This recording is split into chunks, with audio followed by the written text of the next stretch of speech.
April 6, 1992. Sarajevo. The air is crisp, carrying the scent of mountain pine and car exhaust. Suddenly, the rhythm of the city, the clatter of trams, and the murmur of cafes sattered. High above on the Verbanja bridge, a single rifle shot cracks against the pavement. Suada Dilbarovic falls. A crowd scatters. Within hours, the hills surrounding the city begin to crawl with steel. Tanks of the Yugoslav People's Army unlimber their barrels, pointing them directly at the heart of the capital. General Ratko Mladić stands on a ridge overlooking the red-tiled roofs. He is not just looking at a city, he is looking at a target. He gives a simple, chilling order over the radio: burn it all. This was not just a riot or a border skirmish. It was the opening movement of a symphony of destruction that would last 1,425 days. Had the international community blinked a month earlier, or had the initial Yugoslav assault been more cohesive, the map of southern Europe might look entirely different today. But as the first mortar shells whistled toward the marketplace, one question remained. How did the most integrated, multi-ethnic society in the Balkans turn into a graveyard in less than 72 hours? Shadows of the war. The Bosnian conflict, the collapse of Bosnia, was not an accident of history. It was a calculated demolition. To understand the violence of the 1990s, one must look at the vacuum left by the death of Josip Broz Tito in 1980. For nearly 40 years, Tito's iron fist and charismatic brotherhood and unity policy had suppressed the centuries-old tectonic plates of Balkan identity. Yugoslavia was the third way, a communist state that defied Stalin, accepted Western loans, and maintained the fourth-largest army in Europe. By 1990, the economic glue was dissolving. Hyperinflation hit 2,500%. The Berlin Wall had fallen, and the strategic buffer value of Yugoslavia to the west evaporated overnight. In the absence of a shared future, the republics looked to a fractured past. Slovenia and Croatia were the first to sprint for the exit, leaving Bosnia and Herzegovina the most diverse of all republics trapped in a tightening vice.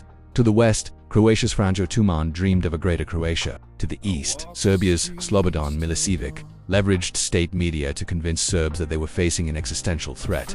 Bosnia was the meat in the sandwich, a fragile mosaic of Muslims, Serbs, and Croats that could only exist if the Yugoslav frame remained intact. When that frame shattered, the mosaic fell to the floor.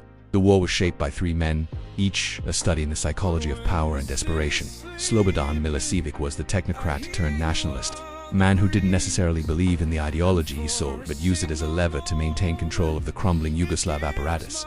He was cold, calculating, and preferred to fight his wars through proxies. Then there was Alija Izetbegović, the president of Bosnia. An intellectual and a lawyer, he was a man at a time. He believed until the very last moment that the international community would not allow a slaughter in the heart of Europe. His mistake was one of idealism. He led a country into independence without a standing army to defend its borders. Finally, there was the shadow on the hill, Ratko Mladić, a professional soldier with a volcanic temper and a deep-seated sense of historical grievance. To Mladić, the war wasn't about politics. It was about cleansing the land of what he perceived as foreign intruders. He viewed himself as a modern-day crusader, and his tactical brilliance was matched only by his utter lack of human empathy. These three men would trade the lives of hundreds of thousands in a geopolitical chess match where the board was made of flesh and bone.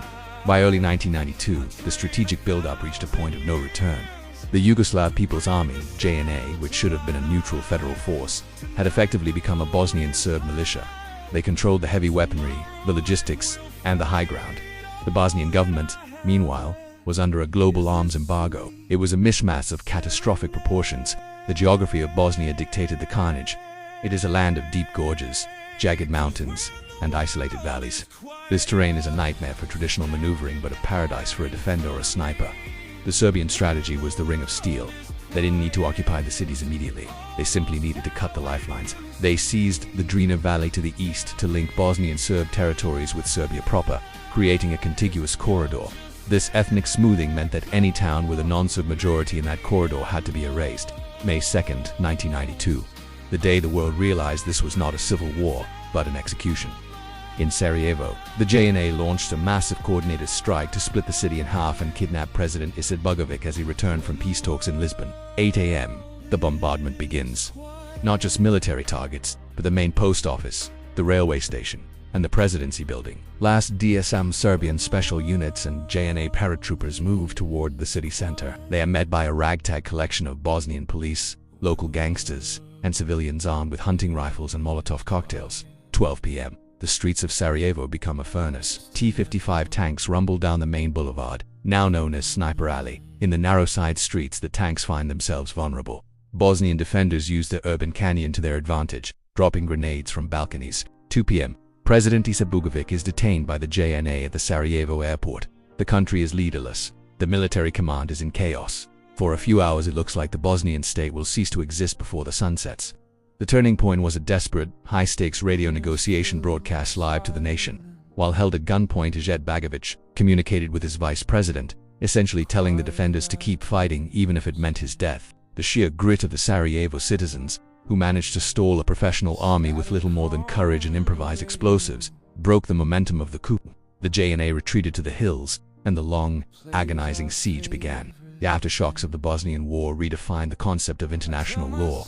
Over 100,000 people were dead and 2.2 million were displaced, the largest forced migration in Europe since 1945. The names of the killing fields, Srebrenica, Markel, Visegrad, became synonymous with the failure of the Never Again promise. The Dayton Peace Accords, signed in 1995, ended the shooting but created a dysfunctional state, a single country divided into two entities, governed by a system so complex it practically guaranteed political paralysis for decades. The economic damage was estimated at over $30 billion, but the psychological damage to a generation raised in basements and breadlines was immeasurable. Where did the aggressors fail? The Serbian critical mistake was a classic military blunder. The failure to understand the psychology of the besieged. By subjecting Sarajevo to a 4-year siege rather than a decisive infantry assault, the Serbian leadership inadvertently unified a fractured Bosnian population and gave the international community 4 years of televised atrocities to process. Logistically, the Serbian forces overextended themselves. They held 70% of the territory but lacked the manpower to garrison it effectively. They were a static army in a world that was moving toward rapid intervention. When NATO finally launched Operation Deliberate Force in 1995, the Serbian heavy weapons, the very things that had given them the advantage for 3 years, became stationary targets for laser-guided bombs. The legacy of Bosnia is written in the doctrine of responsibility to protect. It ended the era where a sovereign state could claim total immunity while committing mass murder within its borders. It led to the creation of the International Criminal Tribunal for the former Yugoslavia, proving that even heads of state like Milošević and generals like Mladić could end their days in a prison cell in The Hague. On a military level, Bosnia was the first real-world laboratory for modern urban warfare in the information age. It showed that a motivated, decentralized urban defense can hold off a technologically superior force for years. It introduced the world to the terrifying efficiency of ethnic cleansing as a military objective, a tactic that sadly continues to haunt modern conflicts in the Middle East and Eastern Europe. Today, the hills above Sarajevo are quiet. The Olympic bobsled tracks are covered in graffiti and bullet holes, a skeletal reminder of a lost era. The war taught us that civilization is a thin veneer, easily stripped away by the right combination of economic fear and nationalist rhetoric. The most haunting lesson of the Bosnian War is not how it ended, but how silently it started among neighbors who had shared coffee, weddings, and funerals for 40 years, until one day, the music stopped and the shooting began. The shadows of those 4 years still stretched across the Balkans, a warning that peace is not the absence of war, but the constant, tiring work of preventing it.